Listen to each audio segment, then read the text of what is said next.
जैसा कि हम सभी अवगत हैं, इस बार का जो हमारा त्रिस्तरीय पंचायत सामान्य निर्वाचन 2021 है, वो मतपेटिका और मतपत्रों के माध्यम से संपादित होना है। ऐसी दशा में प्रत्येक कार्मिक को मतपेटिका कैसे खोलनी है, उसे मतदान के लिए कैसे तैयार करना है और लास्ट में उसको किस प्रकार सील करना है, इस प्रक्रिया को समझना बहुत ही महत्वपूर्ण है। जब आप इसकी टेक्निक को समझ लेते हैं तो इसे बड़े आसानी से खोल सकते हैं और बंद कर सकते हैं। जैसा कि आप जब मतपेटिका जो कि हमें सामान्यतः जिस दिशा में मिलती है वो बंद की स्थिति में मिलती है और ये ऊपर से हमको कुछ इस तरह दिखाई देती है, जिसमें एक पत्ती एक तरफ को लगी हुई है और दूसरी मोबाइल पत्ती यहाँ भी लगी हुई है। ये पत्ती भी मोबाइल है, परंतु अभी ये फिक्स दशा में है। इस पत्ती को जब हम हटाते हैं तो हमें यहाँ पर एक होल, एक छिद्र मिलता है और इस छिद्र में हम अपनी जो सबसे लंबी उंगली है इसको इंसर्ट करते हैं तो हमें एक पत्ती मिलती है जो कि बड़े आसानी से मिल जाती है। इस पत्ती को हम अपनी ओर खींचते हैं और जैसे ये खींचते हैं तो ये लीवर मोबाइल हो जाता है। इस लीवर को अब हम पूरा एंटी क्लॉकवाइज, घड़ी से उल्टी दशा में पूरा 180 डिग्री हम घुमा देते हैं तो ये फिर से एक बार फिक्स हो जाता है। अब ये वापस तो आ सकता है परंतु अभी और एंटी क्लॉकवाइज अभी नहीं घूम रहा है। ध्यान रखें कि इसको खींचने के बाद पूरा 180 डिग्री, तो यहाँ जो हमारा वोटिंग वाला स्लिट है, जो एक छिद्र है, वो खुल जाता है, जिससे हमें पूरे दिन अपनी वोटिंग करानी होती है। अब यहीं पर हम पुनः इसमें उंगली डालने के पश्चात इसी जो पत्ती है उसको फिर खींचते हैं और एंटी क्लॉकवाइज घड़ी से उल्टी दिशा में लगभग 45 डिग्री जब हम इसको खींचते हैं तो हल्की कट की आवाज़ आती है और ये बॉक्स हमारा बड़ी आसानी से खुल जाता है। यहाँ पर मैं पुनः आपको दिखाना चाहूँगा, ये जो छिद्र था, इस छिद्र से हम इस वाली पत्ती को खींचते हैं। इस पत्ती जो कि इस लीवर में फंस जाती है, इसका मूवमेंट रोक देती है। इसको जब हम खींचते हैं तो हम इसे बड़े आसानी से घुमा सकते हैं। तो ये थी खोलने बंद करने की प्रक्रिया। इसको शॉर्ट में फिर से आपको समझाना चाहेंगे हम एक बार कि ये सामान्यतः हमें इसको यदि हम बंद करने के बाद राइट में इसका मूवमेंट, यानी कि घड़ी की दिशा की सुइयों की दिशा में ये अपने आप होता है और इस तरह ये बंद हो गई है। अब ये पेटी नहीं खुल सकती है, तो यहाँ से हमें उंगली डाल के उस पत्ती को खींचना है।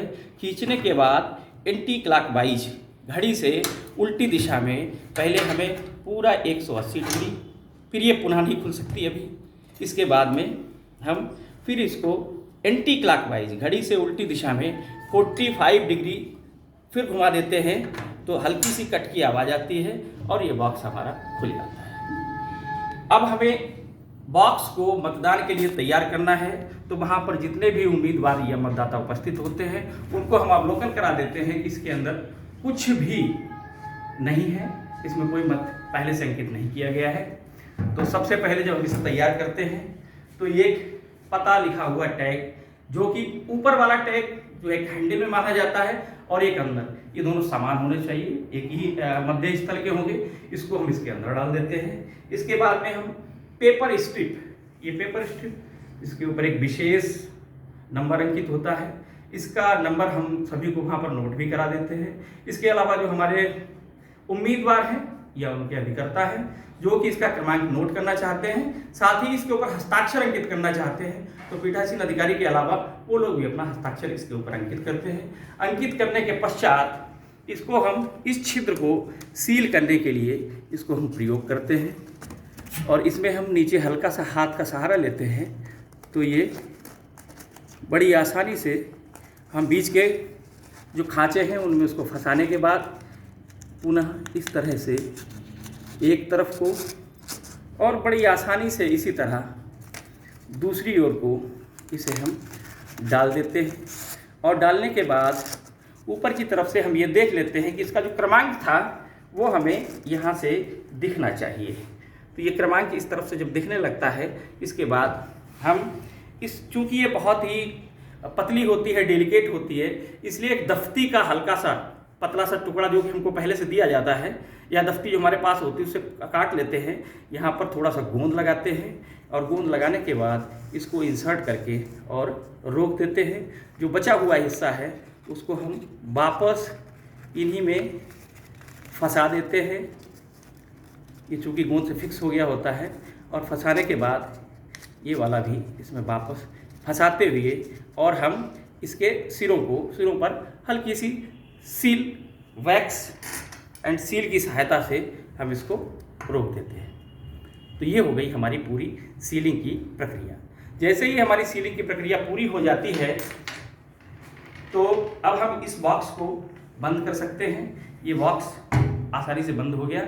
जैसे ही ये 45 डिग्री वाला एंगल हम यहाँ से हटाते हैं, उसके बाद में ये बॉक्स बिना इस सील को नष्ट किए नहीं खोला जा सकता है।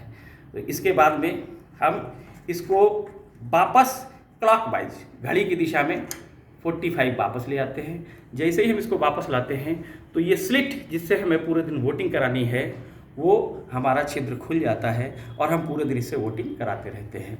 क्योंकि ये पत्ती अभी फिर राइट में अगर हम पूरी घूम जाती है तो ये स्लिट बंद हो जाएगी।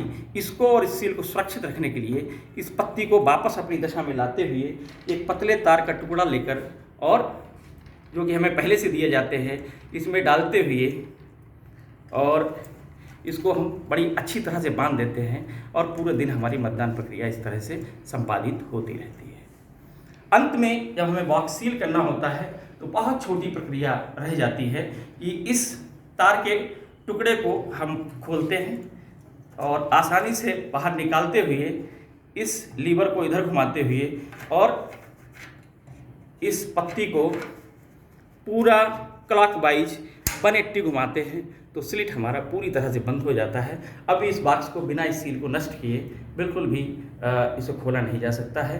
पुनः इन दोनों सिरों को पास मिलाते हुए तार की सहायता से हम बांधते हैं। इसके अतिरिक्त एक जो हमने टैग पते वाला तैयार किया है उस पते को के टैग को हम इसके अंदर डालते हैं और डालने के बाद इसमें गांठें लगाते हुए और इसके सिरों को